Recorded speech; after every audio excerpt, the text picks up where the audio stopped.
3. Guys, go to hardafseltzer.com. Get some 8% seltzer shipped right to your house. The peach, the lemon lime, the strawberry shortcake, and the blue raspberry. No carbs, no sugars, no gluten if you give a shit about that. We are live in over 100 stores in Tennessee. More just opened up. Go to hardafseltzer.com today and check your store locator or order them right to your house. Welcome to Drinking Bros, presented by GhostBed.com. What is up? Welcome back to the first episode of 2023 Tomahawk'd. We're back. The Braves podcast on the Drinking Bros Network is back. My name is Rob Fox, joined as always by fellow Braves fan Dan Holloway. And we have a special guest today. Yeah, who is not one of our people. No, well, I mean, I don't know what you mean by that. One of our people. He's not a Braves fan. He's a Phillies fan from Delco. We have another Delco guy here, which is we get full disclosure. We get a tax credit for allowing retards on the show. Mm-hmm. So we have he's a Marine as well. So we've got crayon eating. We've got two Delco guys. Yeah. The IRS should be paying us at this point. I agree. Before the show, they were talking about which Wendy's dumpsters they preferred to hang out in back home. Hey, where did you get mouth cancer? Atlanta's no better. So this is going to be a pretty good season for both of these clubs. I still think we talked about it a lot going into last season, but the NL East is still, by a pretty wide margin, the best division in baseball, I think. I would agree. By the way, our guest is Ryan Spaeder. I don't think I got the name out. Ryan Spaeder, who's a Major League Baseball analyst, podcast host, author of incredible baseball stats, all that fun stuff. He's a good Twitter follow because he just pulls random. He's like the announcer for the Twins at Little Big League, where he just pulls random stats out of his ass all the time, but they're super specific. I'm a big fan of that. So thanks for joining us today. Yeah, I appreciate you guys having me. Yeah, anytime. It's great. It's nice to have another beer. I guess that's what you meant by special guest, huh? Well, yeah, I mean, we got to say that for legal reasons. You know, it's like the FDA warning or whatever. Yeah. So this is obviously a Braves show, but we brought on a Phillies fan because I don't respect the Mets. I don't think they're going to be good. No. I think they'll probably win 85, 90 games and they get bounced in the first round of the playoffs. I think they have a really, really high ceiling, but they have more ifs than maybe anyone in baseball or in the National League other than the Dodgers, I guess you could say. It's I always say the Mets are going to Met. You know, it's like the Knicks. You just come on, man. This isn't a serious baseball team. It's cursed. Yeah, it is. It's definitely cursed. I was going to say, how do you guys look at it from a Philadelphia perspective? Because the Braves fans love to shit on them. We're typically, though, that goes back to the 90s, really. Yeah, with Chipper. With Chip. Yeah, yelling Larry at him and shit, yeah. Yeah, but the Braves and the Mets, it's more of a, I guess we're relative newcomers to the division, but a big brother, little brother thing because we had won so many division titles. But the Phillies and Mets is a more ancient hatred, I feel like. So I'm inclined to agree that, Phillies and Mets are just like, they don't mix. It's like oil and water. But when it comes to, and it pains me to say this as a Phillies fan, but I do think the Braves have one of the best teams in baseball. I think that they will win the division. I do think the Phillies will finish second and get a wild card. I think the Mets will also get a wild card spot. But I do think the Mets will be seriously disappointing for Mets fans because they're going to get bounced in that wild card series. And given that this is a Braves show, I'd be remiss if I did not bring up one quick point. Paul Bird is a dear friend of mine, and he's taken the season off to take care of his wife, who's ailing. And, if you're of the, praying type or, the thoughts kind of person, definitely send him to Kim Bird's way. An awesome human being. Paul, freaking great. I mean, obviously you watch him, high energy type dude on the air. Really enjoyable. Just great stuff coming from. It's the Braves broadcast is taking quite a hit this year. Yeah, I mean, I hate losing Chip. I'm glad that Francoeur is going to be back for Yes. more of a regular role. I really like his analysis, and I enjoyed Paul Bird down in the stands. I don't know who they're gonna. Is it just Kelly that they're gonna rock down in the stands, or is there another player? They might down add. there? I don't know if they'll add another player because Jordan's gone too. Yeah. Brian Jordan's gone. Francoeur's back. Glavin's back, but only for like 30 games. Yeah, it's in between his golf schedule. Basically, yeah. He's just like he has something with the IRS where I think he needs to maintain like a little bit of employment. That sounds about right. Yeah. And he's not full Kurt Schilling or anything, but there's always going to be problems. Yeah, it's we've got a good team. The new guy just sounds so generic, to be honest. The what? The new our announcer, he just sounds like every other announcer. Yeah. Which sucks, to be honest. But we'll see. Maybe he'll be great. I don't know. But I guess we'll let the guest go first here. Philadelphia Phillies, National League champions. Somehow the only NL East team that couldn't beat the Astros in the World Series. Really let the division down there. But how are you feeling coming back into this year? Obviously a huge loss off the top with Rhys Hoskins, correct? Sure, yeah. But Derek, he mentioned it before. Derek Hall is a pretty legit dude. I mean, he probably not at the level of Rhys Hoskins, but yeah. I do think Derek Hall. He's definitely got some pop, and the thing that honestly more so than the home runs that I've liked seeing from him this spring. And of course, spring you got to take it for what it's worth, and it's worth really nothing. But he's taking walks, which is something he didn't do during his call up. So regarding the them being the National League champions and everything. I mean, that was a great ride. It was a lot of fun for the city. I live in Stafford, Virginia now, so I didn't really get to experience it close up. But I did go to one of the World Series games, which was a blast. I hate to admit it, but Astros fans are awesome. Like, they're just great people. And treat you really well. Unlike Philly fans, if you're a visiting player, especially in a playoff game, and you go to Citizens Bank Park, you're fucked, man. You are not gonna have a good time. And I certainly had a great time going to the World Series. Did you go to Houston? Okay. Yeah, we did 2 years ago. We went to a game. It was it's a pretty affable group of folks. Super nice. Yeah, they weren't really dicks about anything. No batteries being thrown around and shit like that. No. Which is throw batteries at JD Drew. The one thing that killed me even more so than the Phillies losing the World Series was the fact that I had a $1,776 dollar bet on the Phillies to win the World Series at 40-1. Oh, and I did not cash it, obviously. And I had the opportunity to cash it out for I can't remember. It was like 34 grand or something, but I did the math and the actual value was like 38. And I was like, nah, these guys are ripping me off. Yeah, I'm not taking it. I would have cashed out probably, but yeah, I probably would have taken that easy money, to be honest. But yeah, it's, I mean, you guys have, there's a couple of issues. Ranger Suarez is a little banged up. Obviously, Bryce is out until mid-season at least, right? What did he get, Tommy John or some shit? Yeah, I think so. It's with his arm. Yeah, so he'll probably come back at DH, but you would think, right? I would only really want him at DH. Well, I mean, your other option is Castellanos and right field, which is not great. Although he made some great plays in the playoffs. He did. To be honest. He made a play that saved, what was that, probably game 1, I think. I mean, who knows what the Braves are going to do, but like that was that was a backbreaker that stopped what could have been a rally in the 9th, I think, and it stunk. Like, that, hats off to Castellanos for making that play. But there's some bright spots too. I mean, bringing Taijuan Walker, he's a good, solid middle of the rotation guy.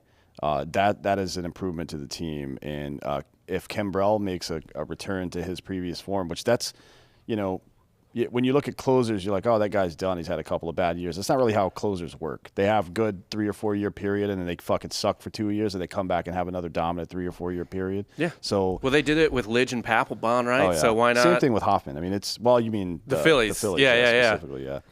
They've made some good moves. They got a good front office over there. They've definitely gone all in on offense. Right. I mean, this is not a very good defensive team. Although Trey Turner should up the middle help that out quite a bit. What do you think about that? About the defense in particular? Trey Turner.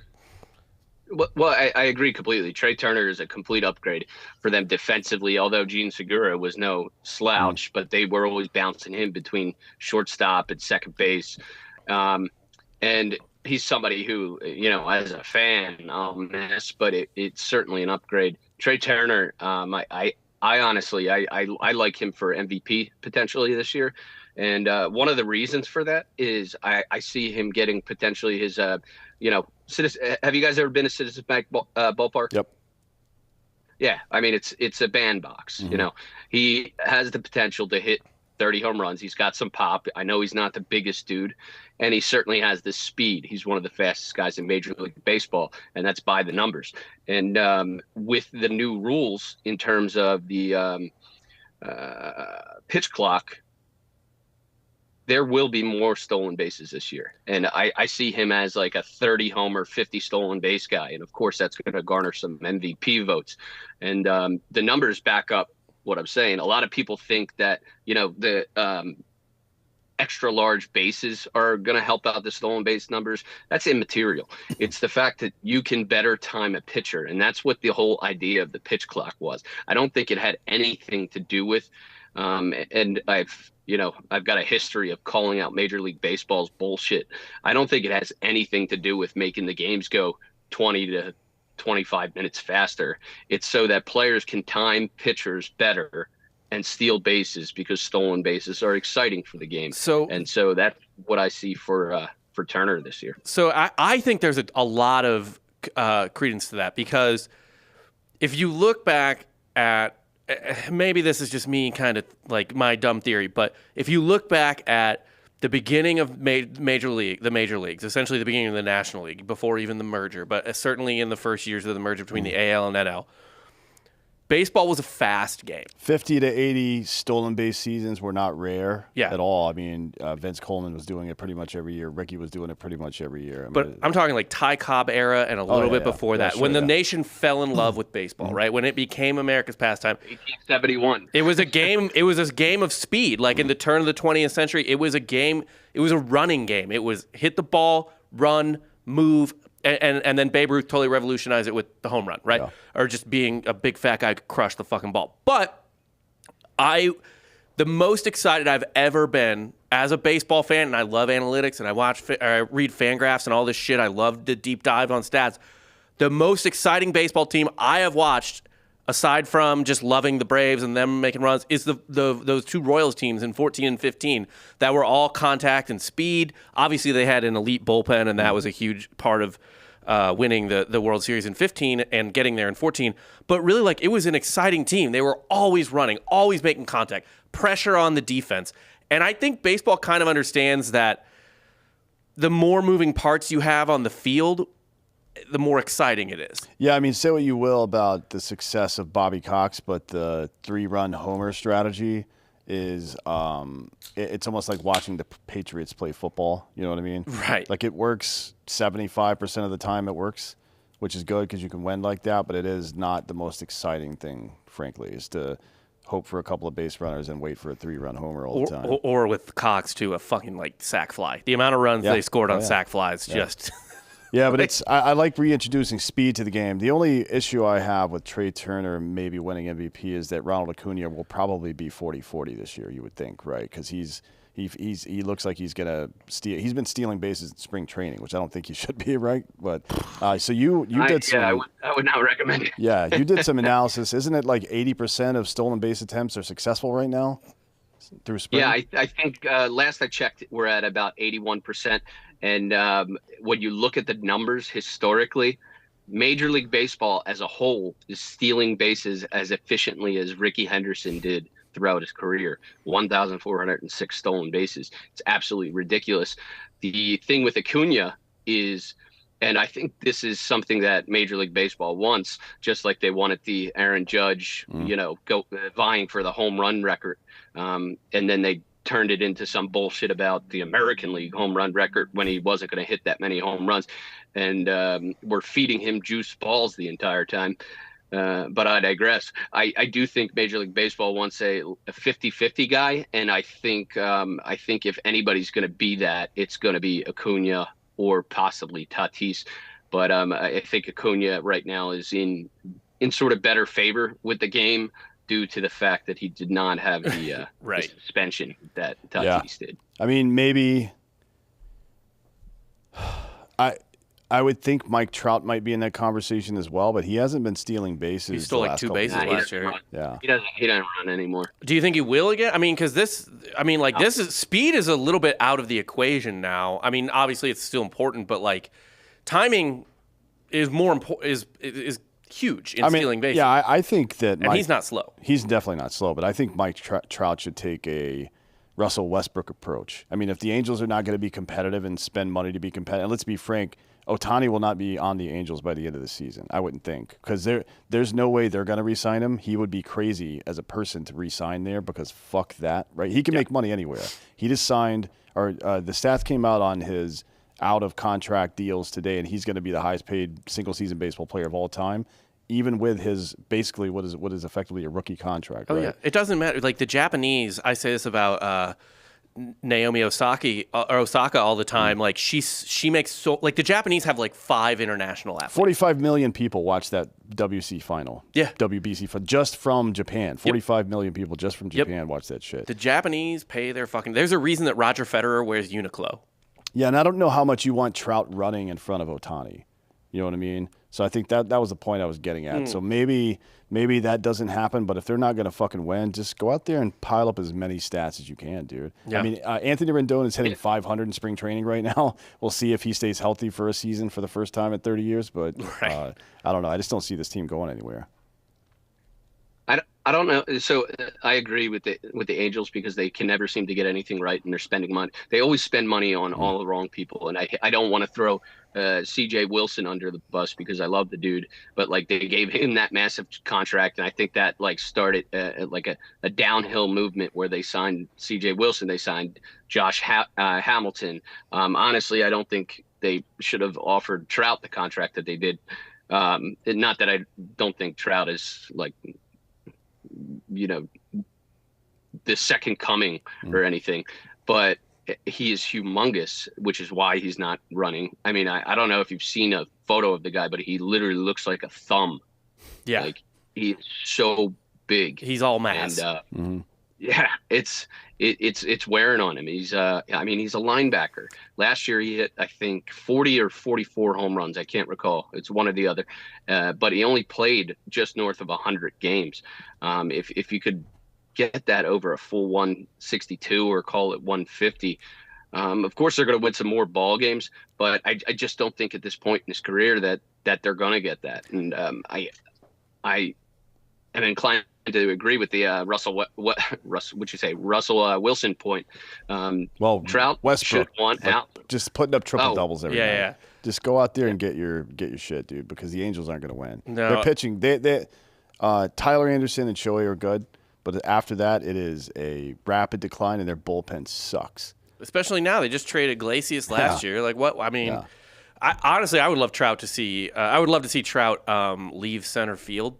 Although I don't think he wants to do that. Obviously, he was playing center for the United States. I mean, he's got a hose. He should be playing right field. Yeah. To be honest. I don't know why the center field thing. Put a young guy out there that can cover all that ground. I mean, we saw it a couple of years ago, even with a lower-level player like Adam Duvall. You put him in center field, and it's stressful. He's doing a lot of work out there, and his batting average suffered. He was hitting like 198. Right. And then you put him in left field, all of a sudden his batting average goes up to 260. You know what I mean? That's a big difference. 100%. I will tell you guys though, regarding the Angels, they got a pitcher who I think is a breakout candidate, Reed Detmers. I'm pretty sure he's healthy. Last I checked, and he was one of my favorite guys to bet on last year because being on the Angels, he would always be plus. The guy throws like 100, and he hasn't really figured out his secondary stuff, so he doesn't have any strikeout stuff. Sort of similar to what McCullers was early on, when he just had the big fastball, and then all of a sudden he had that breakout curve, and now he's throwing a slider with that and a two-seamer. I like Detmers a lot this year. Yeah, he's definitely got a cannon for an arm. There's no question about that. He's only, 22, 23 years old or something like that. Hopefully he'll figure 23. It out. But either way, the Angels suck. Fuck the Angels. Right. Let's go through the Phillies and first, and then we'll go to the Braves later. So Aaron Nola didn't get re-signed before the season started, unfortunately. I think they're looking to re-sign him, but you know how that goes, right? Yeah. But that Nola Wheeler is as good as any 1-2 punch in baseball. Oh, absolutely. And they rode that to the World Series last year. And to be honest, Taijuan Walker, good middle of the rotation guy. Ranger Suarez at the 4. That he might be the best fourth in the rotation guy in Major League Baseball. I would frankly. say so. Yeah. I agree. And then, but see, we don't know what the status of his health is going to be. Yeah, he's out right now. I'm not sure what's wrong with him. Is it his arm? Is he getting cortisone, or what is it?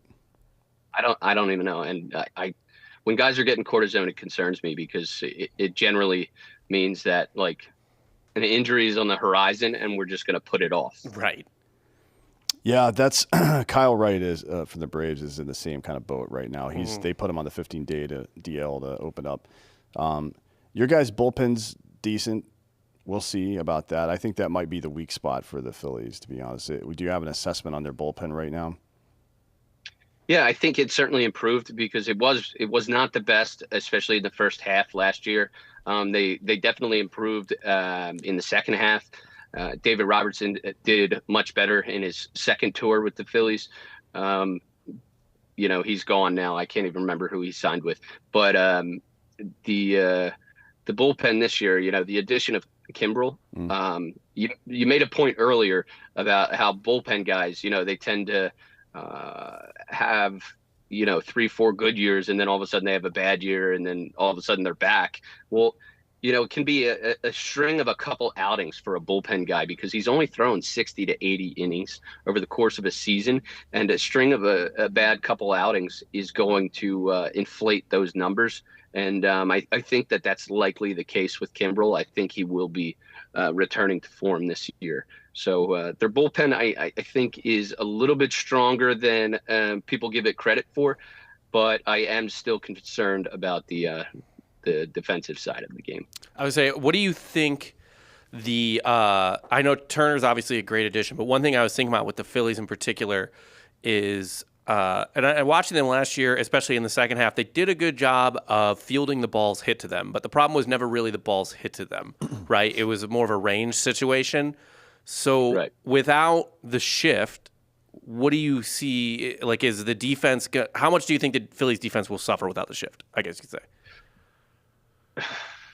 So before I address that, the thing about the shift being quote unquote banned, I think what you're going to see very quickly is teams circumventing this rule by using dynamic defensive players, and this is going to increase the value of a defensive specialist, if you will, like an Andrelton Simmons, where somebody is moving as soon as the pitch is about to be thrown, right? And we'll also see, I would say it's very likely we'll see a situation where a team's using two outfielders and essentially do you guys ever play softball? Yeah, short fielder, yeah. Yeah, midfielder. They'll have an outfielder who's right up on the grass, and I'm almost certain we will see that.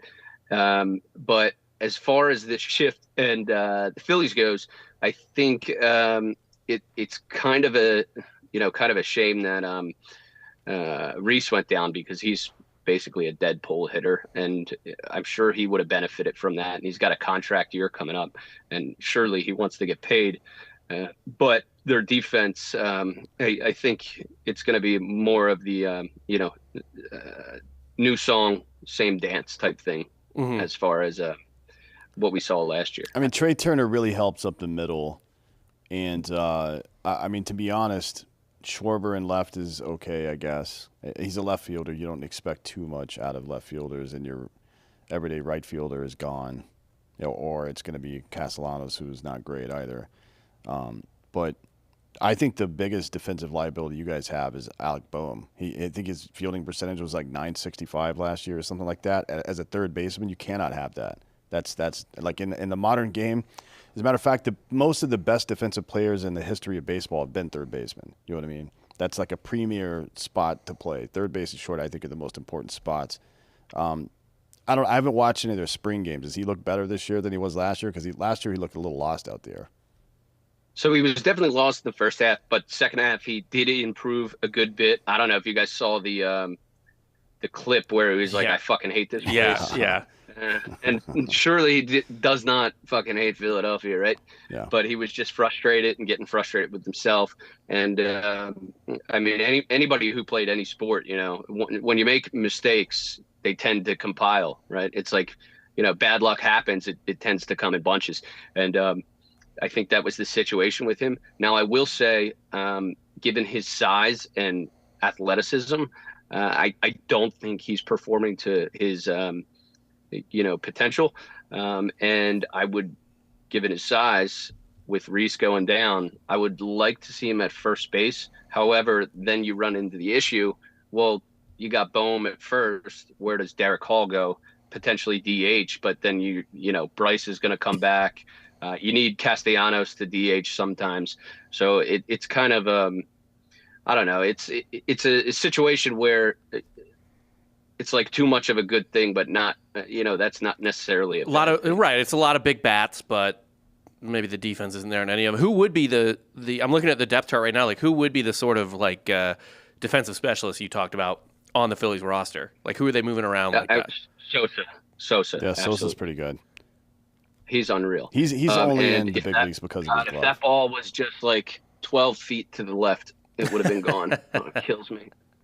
Yeah, I mean, he's got a little pop, but he's in the big leagues because of his glove for sure, and he can be an asset throughout. I mean, don't be surprised to see him coming in late in games pretty much regularly. Or I mean, it's a lineup. He could play the whole game. It's a lineup that can absorb a shitty bat that's elite at defense because the lineup is fucking bananas. Yeah, it's pretty good. I mean, it's going to be interesting to see Trey Turner, Kyle Schwarber, Nick Castellanos out there on a regular basis, and then Real Muto. Who let's pause for a second and talk about the dumbest ejection I've ever seen in my life. We've seen some dumb ones. I follow a lot of the Twitter accounts like Welcome to the Ump Show. Yeah. Bad umpire takes, I think, is one of them. I hate referees, I think, is one of them, because I hate officials. They suck. Because the modern ones, because it's just like they're like children. You're getting yelled at because you suck at your job, and you're just going to throw the guy that we came to watch play out of the game. Fuck you, right. Dude. But Real Muto got thrown out for the dumbest thing I've ever seen in my life. Yeah, what was so you guys can look it up, the listeners can look it up on YouTube and shit like that, but essentially Real Muto, it looks like he's like fucking with the umpire and like, hey, give me it, and then moves it. Like it's looked like a, hey, right, too slow, like type of thing. However, he wasn't looking at the umpire, yeah, so he would have to be basically fucking psychic to have done that. So what do you know about this? If you watch the entire series, what happened was it was Kimbrel on the mound, and he didn't like the ball, so he threw the ball off, and the umpire threw him a ball. Turned around, walked back to the mound. Real Muto's sitting there on a knee, and Kimbrel turns around again. He goes, hey, I don't like this ball either, and he throws it away.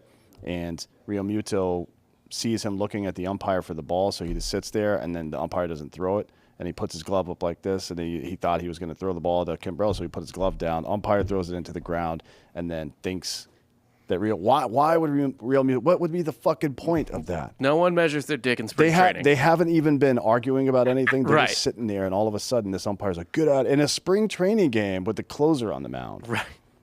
I got to hear this from a Phillies fan. This is the dumbest shit I've ever seen in my life. So I can laugh about it now because it's spring training, but if this happened in a regular season game, believe me, I would be irate, and so would all of Philadelphia. I think you really nailed it with the description, because I think the reason JT pulled his glove back away was he was under the impression that the umpire was going to throw the ball to Kimbrel. And obviously that didn't happen, and it's just a coincidence that he happened to move his glove at the same time the umpire dropped the ball. And I mean, like I said, it's funny now, but if that happened in the regular season, I would lose my fucking mind. Oh my God. Oh, this season is going to be pretty stressful, I feel like, because it's really the same as last season in the NL East. Like, you can't really, I mean, everyone's going to lose games, but you can't afford to lose games on dumb shit like that in this division. Yeah, I mean, what you're probably going to see is a couple of teams in the high 90s in wins, and then maybe a team in the low 90s or high 80s, and every single game counts. Every single game fucking matters, dude. Blown state. I remember we were losing our fucking minds last year when Kenley Jansen? No, well, yeah, always with Kenley Jansen. But remember, it was right before that the Braves ripped off their huge June, and Ozuna had that horrific play in left field in Arizona, and we were just like, dude, like, we're not going to do anything this year if these fucking assholes keep, like, Ozuna in particular is in left field. But, I mean, I'm going to feel the same way this year, where anytime there's a dumb play or series that loses us a game, I'm going to be like, fuck, dude, like, that could have been the game. Yeah, and then, you know, before we wrap up on the Phils, I want to ask your opinion on how the pitch clock is going so far and then the penalties and how you think that might change as the season goes on. Because I'm not sure if they're going to do any midseason changes, but I would like to see the pitch clock go away in the later innings or something like they did with the extra or the challenge rule and the extra man on first and stuff like that, where it only applies to a certain part of the game. Mm-hmm. I'm not sure I want to see a big matchup between, you know, one of our premier closers in baseball and like that moment between Ohtani and fucking Trout the other day. I want to see that play out in the way it's supposed to play out, not with dudes being rushed through the process. Right, and a guy stealing all the way to third because Ohtani can't pick him up. Yeah. So what are your thoughts?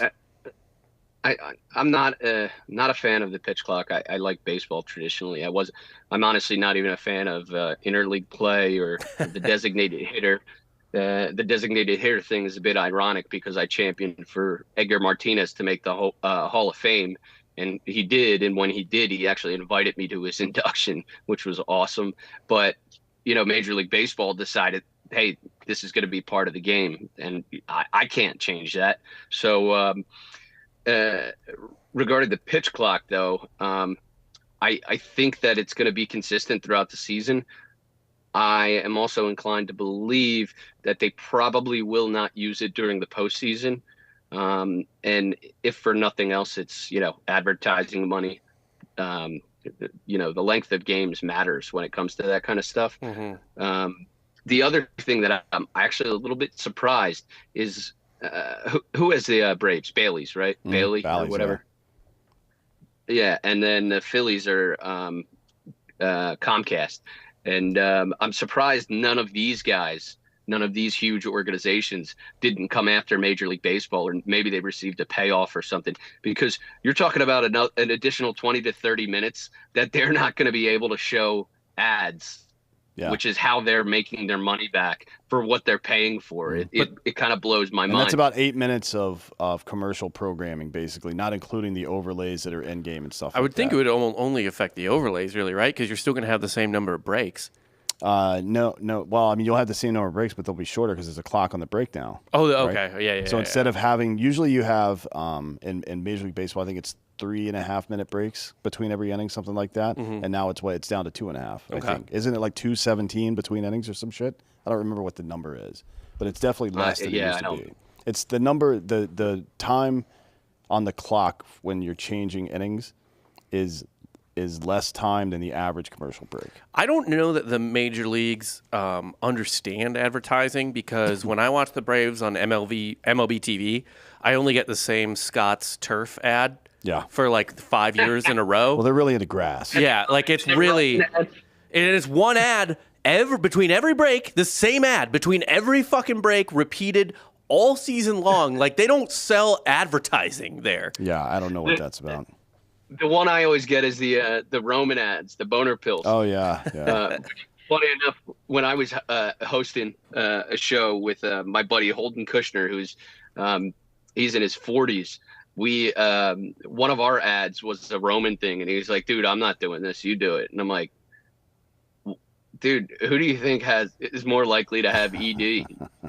The dude in his 40s or the guy who's 30 years old?"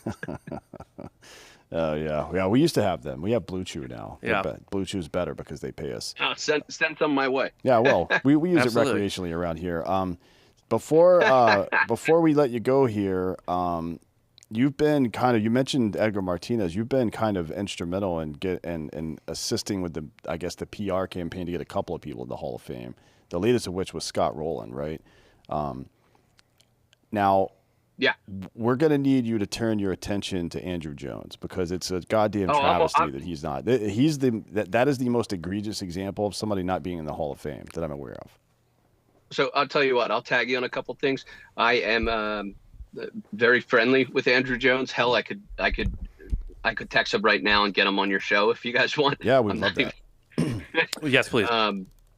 Yes, I'm not kidding. I will as soon as I jump off the phone with you guys. I'll send him a text. But Andrew, absolutely a Hall of Famer. You're talking about 434 career home runs, 10 Gold Gloves. Like, that is Hall of Fame by itself. But he was just a complete player all around. When you look at his career, the only comparison is Willie Mays. When you look at it top to bottom as a defensive specialist who also hits bombs and gets on base. Now, he didn't get on base at quite the clip that Willie Mays did, but he still did a good job getting on base. He had years there where he was very quick, stole some bags, but 434 home runs, 10 Gold Gloves, it's just unheard of. And the fact that he's not in the Hall of Fame is really, in my opinion, an indication of BBWAA's failure. And I've been a critic of BBWAA for a long time. First of all, because I applied there for membership, and I did not get denied formally, but I got bounced around. And eventually somebody told me, hey, look, you can't be a BBWAA member, even though I was writing for the Sporting News, the Buffalo News, and NBC Sports. You can't be a BBWAA member because baseball is not the main source of your income, which is absurd to me. You mean to tell me that not one of those BBWAA members has, received a large inheritance or something that's their main source of income? It just blows my mind. And they've just failed time and time again. And I hate to say it because I know so many members who are great dudes, Jason Stark, Jeff Passan, awesome guys. But the fact is, when it comes to the Hall of Fame, it only takes 1 out of 4 guys to be an asshole and fuck it up for everybody else. And that's been the case time and time again. In the case of, I say Andrew Jones, his only comparison is Willie Mays. Of course, Willie Mays is one of the greatest of all time.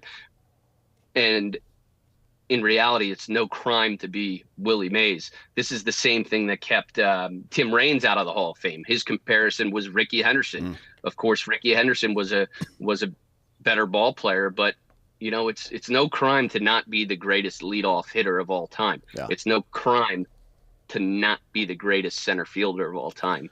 It's pretty good to be a top 5 guy, though. Yeah. And Andrew Jones certainly was. I mean, Rock is one of, 8 people that have 200 home runs and 400 steals or something like that. I think it's him, Bonds, a couple other people, A-Rod, Johnny Damon's one of them. Our buddy Johnny Damon's one of them. There's not a lot. And when you look at, to me, Andrew Jones is by a pretty wide margin the best defensive center fielder of all time. Now, Willie Mays made a lot of slick plays, and by all accounts, I wasn't around, obviously, for that. But by all accounts, was an excellent defender out there, very athletic, great arm. Had an instinct for making great plays, too, which is, I think, is part of it. It's in that intangible category. But if you look at the numbers, defensive runs saved, Andrew Jones is the first outfielder that shows up on that list in the all-time leaders, and no other outfielder is even fucking close to him. It's all shortstops and catchers. I think he's got 246, and Mays is at 180 or something. It's 60 apart. Absolutely ridiculous. It's not even close. I mean, people think of, if you ask, depending on what generation it is, some people will say dumb shit like Jim Edmonds. It's like he was just slow, and he was really good at being slow in center field, which is good. I mean, he had no range, range whatsoever. That's what I was going to ask you. What I think, there's 2 things holding Andrew Jones back. One is people always associate him with the time Bobby Cox pulled him. Yeah. Because he didn't hustle, even though that was pretty early in his career, and he obviously put effort in after that. And 2, he doesn't really have a highlight reel. He's so efficiently boring for the most part. You really didn't see him on SportsCenter that much because everything he caught was easy. Yeah, and he was playing 6 feet behind second base back, too. I've never seen anybody play a shallower center field. And honestly, I mean, if you ask any of the Hall of Fame pitchers from the 90s on the Braves, Glavine, Maddox, Smoltz, whether Andrew Jones belongs in the Hall of Fame, you're going to get one answer. Fuck yes. Yeah, their numbers. Every single one of them. Absolutely. They can attribute quite a bit of their career success to Andrew Jones. Certainly the second half, because they aged really well. And the 2 reasons for that, 2 of the big reasons for that was 1, they never got injured, and 2, they had motherfucking Andrew Jones in center field. Certainly doesn't hurt. Is there anybody else on your radar, baseball-wise, Hall of Fame-wise, that isn't in that you think should be? I think a lot of people have, their short list and stuff. But who do you got? So I'm a huge advocate for the quote-unquote PED guys. I think Mark McGwire doesn't deserve a plaque in Cooperstown. He deserves a fucking statue. The man saved this sport. Yep. And people, whenever I say that, they're always like, oh, it was Sammy Sosa as well. Sosa in that 98 chase was great, but you got to keep in mind, Sammy Sosa was not a part of that until June of 1998. Mark McGwire was chasing that record in 96. And when he was going head-to-head with Ken Griffey Jr. So I would put in McGwire, Bonds, Sosa, Sheffield, all those guys. Obviously they're not on the ballot anymore, but I would put those in. And like, let's be real. There's guys in the Hall of Fame right now who use PEDs. There's I don't know if you ever heard the quote from Tom House. He was like, dude, we were taking greenies. Tom House is Tom Brady's personal Nolan Ryan's coach. pitching coach. Yeah. Yeah, exactly. And he was like, dude, we were taking greenies, steroids, tranks, stuff you wouldn't give to horses, whatever we get our hands on. I mean, Mickey Mantle was getting amphetamine injections into his leg, for fuck's sake. You know what I mean? Like, come on, dude. What are we doing here? Ridiculous. Yeah, and so to keep these guys out of the Hall of Fame is ridiculous. And then the other one that I really take qualms with is, well, going further back, because there's several. Shoeless Joe Jackson, I think, should be in. Pete Rose should be in. But Kurt Schilling recently. I just think it's absolutely ridiculous to keep a guy out because you don't think that he sends nice tweets. Yeah, I mean, that's a new one. I guess maybe if I had to make that statement again, Andrew Jones statistically might be the most egregious example, but to my understanding, Schilling is the only guy who the only reason he's not in the Hall of Fame is because he's a Republican.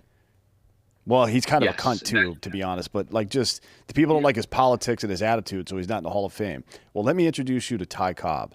He was a giant piece of shit. He fucking pulled a gun on an umpire on the field. Are you fucking kidding me? He beat up a handicapped guy in the stands. Yeah, but that guy was asking for it. He did. He did call Ty Cobb the N-word, so Ty Cobb beat the shit out of him. Yeah, fair enough. Yeah. Yeah. But seriously, like, I will tell you though, Schilling gets a bad rep because he does, occasionally tweet something stupid or something like that. I know the man personally. He's he's a pretty decent dude. Yeah, his son just graduated Paris Island, right? Yeah, he did. He did, which is pretty cool. Yeah. He's a pretty stand-up, guy in real life, and if you're friendly with them. It's not, I mean, it's honestly like me. So many people hate me on Twitter because it's a performance, it's not who I am, right? It's not we go out for beers. I'm not going to be the ace of Spaeder on Twitter. I'm going to be me, it's not the same. It's not exactly the same thing as me going out there and tweeting, being arrogant about being the best at picking Major League Baseball games because I'm betting on every single game throughout a season. It's a sort of I don't know. I don't want to call it a character, but like a caricature of oneself, So I have one more Hall of Fame question for you, and this guy's kind of received really, really recent support, I guess you could say. This has been kind of like the trendy one lately. Kenny Lofton. Huge advocate. Now, I wish there was something I could do when he was on the ballot. It was kind of before I started getting into this Hall of Fame stuff. There's been, let me think, 4 or 5 guys that I've advocated for, and it's not because of me. They get in because of themselves. But 4 or 5 guys that I've advocated for strongly, written pieces with, like Tim Raines, Larry Walker, Edgar Martinez, Scott Rowland. I've done one with Andrew Jones as well.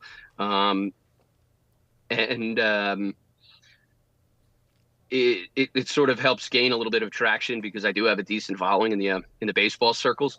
But when it came to Kenny Lofton, he was on the ballot kind of prior to me getting into all that. And he was voted off on the first ballot.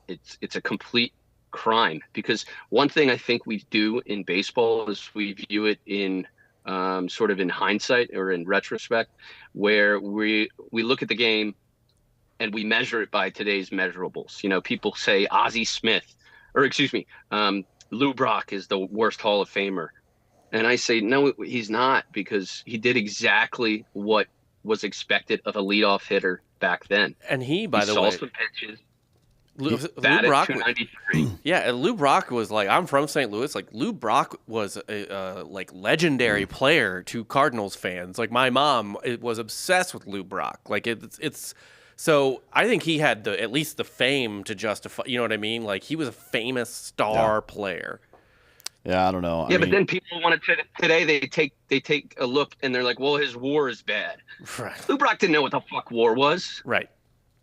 And also, I don't, as much as we talk about defensive run saves and stuff like that, I like wins above replacement. I like to look at it. It's a fun, neat, easy stat. But I don't really love defensive metrics very much. And I think they underrate a lot of fucking dudes. Like, what the fuck was... On point. On point. Like, So hold on, let me get on my soapbox on this one, because I think when it comes to the defensive metrics, a lot of and I'm going to trash BBWA again in media. A lot of the media personnel, they like to be in the know first, right? In the 80s, look at all of the guys who won Cy Young and even MVP awards just because they got saves. Saves was the most important thing, and we're in the media and we're in the know, and you guys, you know, we're before you, and you guys don't know what you're talking about. And it's kind of the same thing right now with defense. We don't know really what anybody's defensive runs saved are. These are estimates. These are best estimates possible, given the data that we have at this time. There's all kinds of things that aren't being tracked still that need to be tracked in order to get something closer to absolute. And we're just not there yet. And you know, I think a lot of the media personnel pretends that we are, because they want to be the ones who are there first. They're the ones in the know. And then, you know, the rest of us are just stupid fans who don't know what we're doing. Yeah, that was so Eckersley won MVP in '92 and Cy Young. And he had a good season. He had 51 saves, which I think at the time was the record. He had a .9 whip, pretty good. That's what you expect out of your closer. But that in 1992 was he the best player? Look at 1984. No, he was not the best player. No, in the American League, like, come on, man, there's no way, right? No. In '92, let's see. I mean, McGuire was in the American League in '92 on the same team, actually. Yeah. I mean, god damn. Yeah. And the other thing with there's so many times I see. I would say the only defensive metric I truly trust is maybe catcher framing, right? Because you can kind of that's extremely measurable. But like, I mean, I remember just being a Braves fan. Like Freddie Freeman always had negative defensive metrics, like negative WAR for defense, and it's just like, I don't know, man. I see him pick so many balls out of the dirt that just I don't think the average first baseman gets. And I'm sure everyone has someone on their team like that, where it's like, you're telling me he's bad at defense, but that is just not coming even close to passing the eye test. Like maybe break even, because I don't know what the range is like or something. But the amount of outs I watch this dude save that clearly are a difficult play, and you're not rated. I don't trust it. And again, wins above replacement is a fun stat. Like it's easy to just look at and be like, wow, he's already at this. But it's not as accurate about impact as PER in the NBA. And there's a reason that the last 15 MVPs in the NBA, 13 of them have been the PER leader. That's an accurate stat for me, right? When it's that close and there's only exceptions. For wins above replacement, I do think, I like Bill James and shit, but I still think it's kind of a guess. Sir, I mean, if you... So one thing with wins above replacement that I think a lot of fans don't realize when they cite this stat is you have to keep in mind, you know what a zero WAR team would be, right? They're 48 and 114. Like, so one more just gets you to 49. I think a more viable stat is WAA, wins above average, because then you're looking at 81 and 81 as the mark. And I'm surprised that that's not the stat that we use as like the centerpiece, because WAR really has been used as a centerpiece for I mean, even the ESPN has it on their website now. And I'm just kind of surprised that that's the standard that we set, is replacement as 48 and 114 instead of that 81 and 81 mark. Yeah, I agree. That is a weird thing to go off of. I don't know. I mean, baseball, I feel like of all the sports, we're kind of the dumbest at doing stuff. We almost, like every 10 years, we almost fucking collapse the league by doing some stupid shit. But what are you going to do? Just delete the Twins for no reason almost. Yeah. Yeah, or have the Expos play in Puerto Rico in a fucking third world field on some weird ass turf for half of a season. Yeah, it's none of that's happened recently, luckily. But well, look, thanks for coming today. We're done with the Phillies portion of this. Is there anything else you would like to share with the audience aside from some kind of pro Philly propaganda? Yeah. I really appreciate you guys having me, and I hope we can talk some baseball throughout the season when things get underway. I'm only going to be coming on if the Phillies are ahead of the Braves, though, because I don't want you guys talking shit and making me feel bad. Well, luckily the first 50 days of the season we usually suck out loud, so I'm sure we'll do the same thing this year. Yeah. Tell everybody where they can find you on Twitter and shit. Just the ace of Spaeder, man. I just like talking baseball with good baseball people. I don't care too much for plugs. I'm just the ace of Spaeder on Twitter. One thing you guys all have to follow, and I'll hook you with both of you guys with subscriptions if you want. I don't know if you bet on baseball, but I do bet on every single game, all 2,430 of them. And I have I do it on I put up my picks on Discord, and I have 4,000 people following that. Nice. So that's been pretty fun and pretty successful. Not many people are good at gambling on baseball. It bought this car that I'm sitting in. Sweet. Well, thanks for coming, man. We'll see you soon. All right. Take it easy, guys. Thanks a lot. Yeah. And now let's pivot to a real baseball team, the Atlanta Braves, which is, this is probably, it'll be the Braves or Phillies and then one of the NL West teams probably for the division, or I'm sorry, for the league this year. You would think. I don't think the Cardinals have a pretty solid squad. I don't think they've got it though to make it that deep in the playoffs. I don't think the pitching is too shallow in that team. Both on both ends. Yeah, in the rotation and the bullpen. Yeah. And now Milwaukee's a little bit better on the pitching side, but their hitting is pathetic. It's pretty bad. They could have a nice year, but the thing is, their pitching's good enough that they could go on a run. If they can they just got to get there, right? But the problem is, you're probably going to have 3 teams from either the East or the West in the playoffs, and that doesn't leave a whole lot of room for the Central. Well, and the thing is, there's a more balanced schedule this year, right? So that hurts the NL Central the most because they lose games against the Reds and Pirates and who's the other shitty team in the NL? Oh, and the Cubs.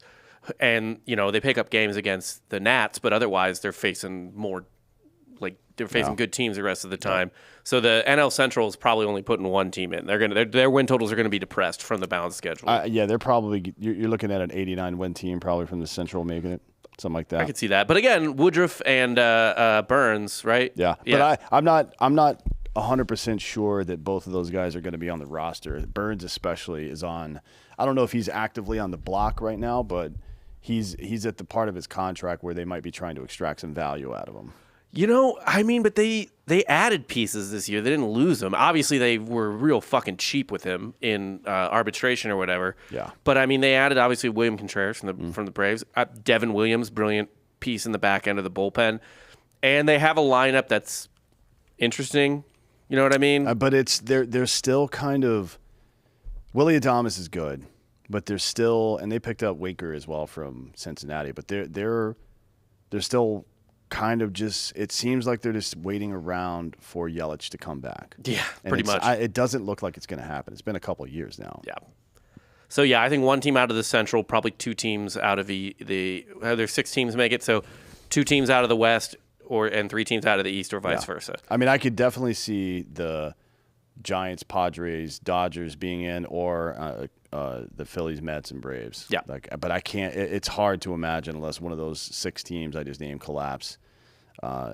Seeing the Central get 2 teams in. Anyways, and honestly, both the Dodgers and Mets are a little bit. What do you want to say? Vulnerable. They're like the Warriors from those last couple of title runs, especially the one that they lost, where if a couple of pieces get hurt, they're fucked big time. Especially now that Trey Turner's gone. Yeah, and I think Gavin's out for the season already, right? Gavin Lux is gone, and the Dodgers rotation. Look, the Dodgers always have a great farm system. They do, but they've lost Corey Seager and Trey Turner in the last 2 seasons. Yeah, that's not that, like you. I don't care how good your farm system is, you're not replacing that. I mean, more with the pitching. If they suffer pitching injuries, they probably got guys that can plug in, but. They're deep. They're deep pitching, and Kershaw's looked really good this spring too, which means he's going to be. Hopefully, he stays healthy all year. Then he'll be completely irrelevant in the playoffs. Because if he pitches over 150 innings, I'm not worried about him at all. He's dead, yeah. But let's get to the Braves. As we mentioned before, Kyle Wright is going to open up the season on the 15-day deal. He's got a little inflammation in his shoulder. They don't want to turn it. They don't want it to turn into anything long term. They gave him a cortisone shot early in spring. I think he pitched one more game a little bit after that. But again, from the Braves' perspective, they are a slow starting team almost every year. Mm-hmm. There's no point in running out your 21-game winner immediately. You don't need to be urgent. There's no urgency. Yeah, I agree. Especially not with the depth. I mean, we're still Soroka and Ian Anderson and what's the other guy's name? Dodd. No. Morton. Son of a bitch. Is he in the big leagues or no? Well, he was. Stand by. Fuck's his name? Not Mueller. We traded Mueller. No, not Mueller. Well, shit, there's still Wasker Inoue. He'll be back relatively soon, in a couple of months, I think.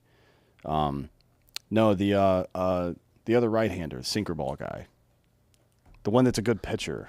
Oh, Bryce Elder. Bryce Elder, yeah. Yeah. So they have they have a major league staff at AAA right now already. Mm-hmm. Now it would be back into the rotation guys, but it's still dudes that all have pretty a wide breadth of experience. And then the Braves have about 9 pitchers that they can swap in and out of the rotation. Obviously, you don't want to swap out like Strider, Fried.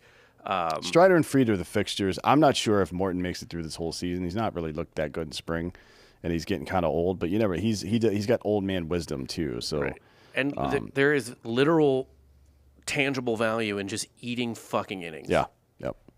Certainly that's the case. And Dodd and Schuster looks like they're going to be the 4th and 5th starter maybe, and probably get 2 starts each in the first couple of weeks of the season. I think that kind of worked out nicely to be able to evaluate those guys in games that matter. Iglesias is out right now. I don't know who's or how long, but the Braves not that long. The Braves bullpen's pretty deep. I'm not terribly, as long as he makes it back towards when the games start to matter. I'm not worried about that. You're not going to find a better pitching staff in baseball than this.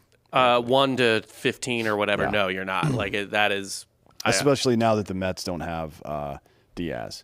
If the Mets had Diaz, it would be close because the front of their rotation's so good, but with him out, their bullpen's in trouble. I'm a little worried about Scherzer's durability at this point. And Verlander's as well. Remember, he's coming off a major surgery a couple of years, like 2 years ago. I mean, things could go really fucking wrong for the Mets. I don't think things will go. I think the Phillies have a better chance of making the playoffs than the Mets, considerably so. Because things can go wrong for the Phillies, and it'll be relatively okay. Like the Mets have pieces they need to work, or it's not going to happen. Yeah, and it's. They have a good ceiling, but they've got, of all the 6 teams from the East and West, I think they probably have the lowest floor because of just an injury or two, and that whole team is fucked. What do what are you seeing with the Braves outfield this year? That seems to be, I think, to me, the key situation because that's where the question marks are, right? You've got Acuna, who didn't have a great year last year, obviously coming off an injury, and then whatever the fuck left field is. Well, I don't know what his splits are as far as facing lefties, but Eddie Rosario has looked like the Eddie Rosario that hit 35 bombs for the Indians a couple of years ago so far this spring and in the World Baseball Classic. And it's not just about – he's hit a bunch of home runs. He's seeing the ball better, obviously, but it's not just he about. Just went blind last year I for some guess, reason. yeah. Like, what the fuck? Well, he had a little pinhole in his cornea, which I've experienced that before. It sucks. Like you feel like you can see shit, and then when it gets things that are moving, like lateral movement, you can't see very well. But he's looking pretty good, and it's not just the home runs he's hitting. He's making very good contact. He's not. You've watched him too, I'm sure. It's spring training. You take it for what it's worth, but he was very defensive all of last season. You see him hit a lot of dribblers to the left side of the infield or right back to the pitcher because he's just trying to make contact. He's swinging his ass off right now, and he's making good contact. So left field is that basically, and then whomever they decide to platoon. I don't know what percentage of National League pitchers are left-handed, but it's usually like an 80-20 split, something like that. So he's going to get the bulk of the at-bats anyways. Ozuna is a liability in left field. Like he should not. He can't be out there. Not in any game that matters. Like early in the season, if you want to get him out there just to eat up some time and whatever the fuck. But Kevin Pillar is an excellent outfielder, one of the best in baseball, but he can't hit. I guess like good friends with Anthopoulos or something because they were both at Toronto at the same time. And he was a great fielder. He was actually a great player in Toronto, but the bat has fallen off. Yeah, but he's going to be your late inning replacement, and your off day guy is going to be Sam Hilliard probably, unless something else happens.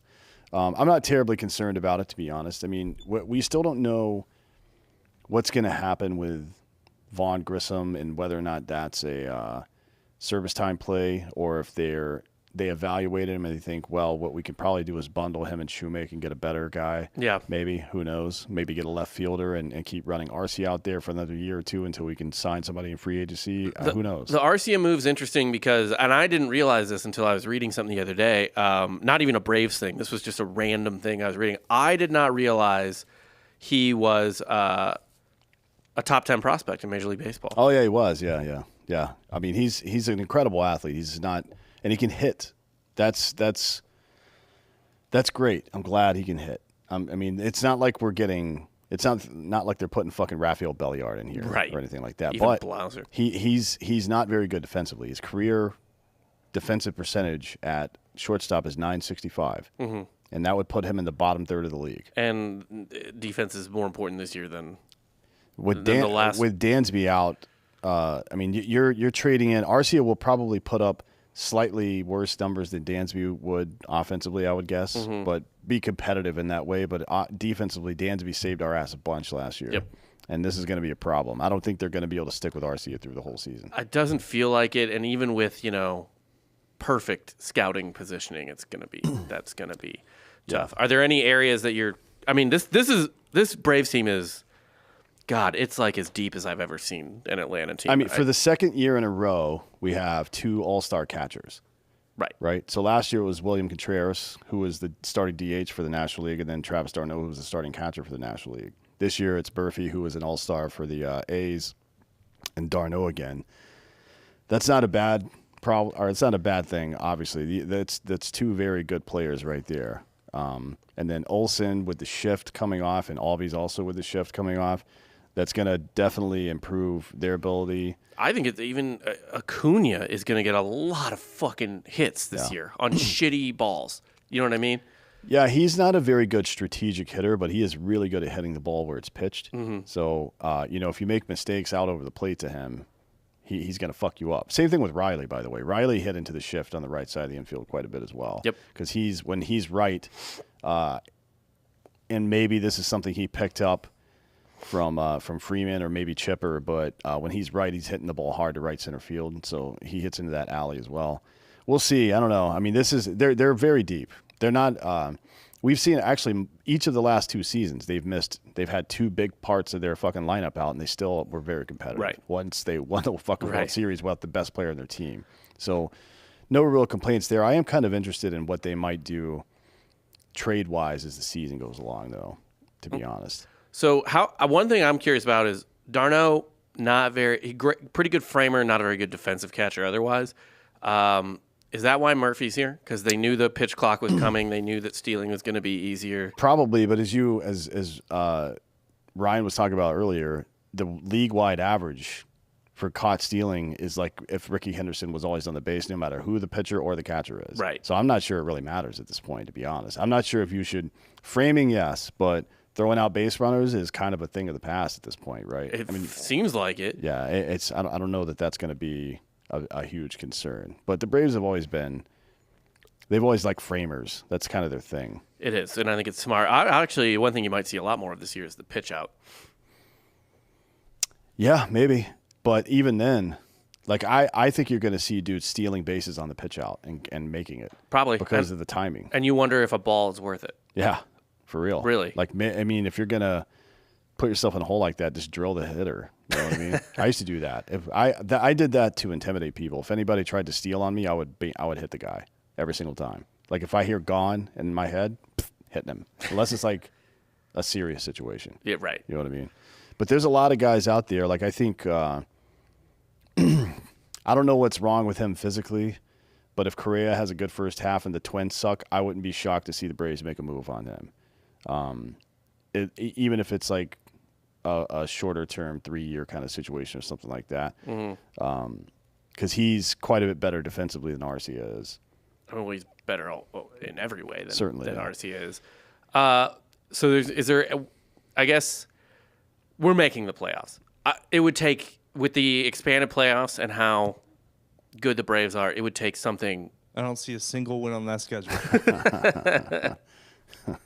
It would take something outrageous for Atlanta to not make the playoffs. So, what do you see being? I suppose our potential. Obviously, the playoffs are pretty random, but a potential Achilles heel in the playoffs, and if there's any. I think the biggest question mark probably is the bullpen, but only because that bullpens are like that. I mean, you've got Kenley Jansen's gone. For better or worse, he still saved about 85% of the games he was in, even though it gave you a fucking heart attack every time. Right. Matzek is out for the whole season unless he's. I mean, I think he had his Tommy John and his TJ in October, so he's not going to be back this season. Mentor looked great last year. Mm-hmm. Is he going to be able to carry it over? Because he's one of those kind of guys that goes up and down from year to year. Dylan Lee's been a great innings eater, been pretty consistent, but he's thrown a lot of innings over the last couple of years. Kirby Yates looks like he's back, which is nice. So, but again, they have these guys on their roster in the bullpen specifically, like Colin McHugh and who's the other guy with the fucking stupid goggles? Bitch. Can't remember his name. Yeah. Oh, the Latino dude. Yeah. Fucking Jesse Chavez. Chavez, yeah. Who are like, they're just, I mean, that's bullpen pitching, though. It's like some weirdo that, right, for some reason can get people out most of the time. I mean, Colin McHugh looks like he belongs in a fucking beer league somewhere. He goes like 80 miles per hour, but gets dudes out. But I think that's the point of least depth for them right now because of the loss of both Jansen and Matzek for this season. I'm a little worried in the playoffs because this happened last year. Now, granted, the Phillies have great pitching, but this has been a situation in many years for the Braves, and they kind of just the year they won the World Series, they missed Verlander and McCullers, right? And then the Dodgers had good pitching, but they kind of weren't themselves. Scherzer's arm was dead. Yeah, they, to me, don't have a great track record of beating top-line starters in the playoffs. So I'm wondering if the Bats turn it around there a little bit this year. That, to me, is we seem to shrink away often. And I think we ended up getting a pretty fortunate path, which you need in the playoffs. You need luck, essentially, in the playoffs. I think in 2021, we got a pretty fortunate path. We missed Verlander and McCullers. And the guys that were still in the Astros rotation, those are great starters, but they were 2 years younger, right? And then we kind of got lucky against the Brewers to an extent as well. I mean, Devin Williams. Their offense was so bad. So bad. Yeah. Devin Williams broke his fucking hand and couldn't pitch celebrating and couldn't pitch in the series, so Hader has to come in an inning early. I mean, we were kind of scraping by against their best starters. So to me, I still somehow, even though we've won a World Series, don't think the Braves have proven themselves in the playoffs against top-line starters. Yeah, I would say, honestly, as much talent is on this offense. If there was a situation like runners on second, third, down 1 with 2 outs late in the game, I think Darno's probably the guy I want up there because he takes the best at bats of all the people on this roster, which that's why he's so successful because he's not nearly as physically talented as some of these other guys. But he takes great at bats, almost every at bat. He doesn't give up bats away either. No, and it sucks because in the last 2 years we bled 2 of our other best guys who've done it, which is Dansby and Freddie. Yeah. Now, Olsen is one of those guys too, but a long, loopier swing. So if you remember, he had like 14 doubles and 25 walks in the first month of the season last year, something crazy like that. It'll be interesting to see how Michael Harris develops. Apparently, he can do everything. So Eddie Perez was throwing BP the other day. I think it was on Friday of last week. Okay. And Harris just decided to turn around righty, and he hit 4 400-foot home runs in a row. Jesus. And then flipped the bat and walked away. I'm like, all right, I like that. That's cool. And then the broadcast team, I think it was Kelly, was talking. She was talking about how anybody that does anything in the clubhouse, he's better. He's like, oh, you want to play ping pong? When? You want to fucking do it? It's like doing math. And I don't know what the fuck all he's up to, but I think he might be a 30-30 guy this year. Yeah. I think he's got the pop for it, to be honest. He does. And honestly, so both Acuna and Harris, and to the point earlier with Ryan, Trey Turner already hits 300. Yeah. Right? I don't know what Harris average-wise is, but like usually. We'll see. I mean, he hit like 298 last year, 297. But him and Acuna, they're going to get more hits.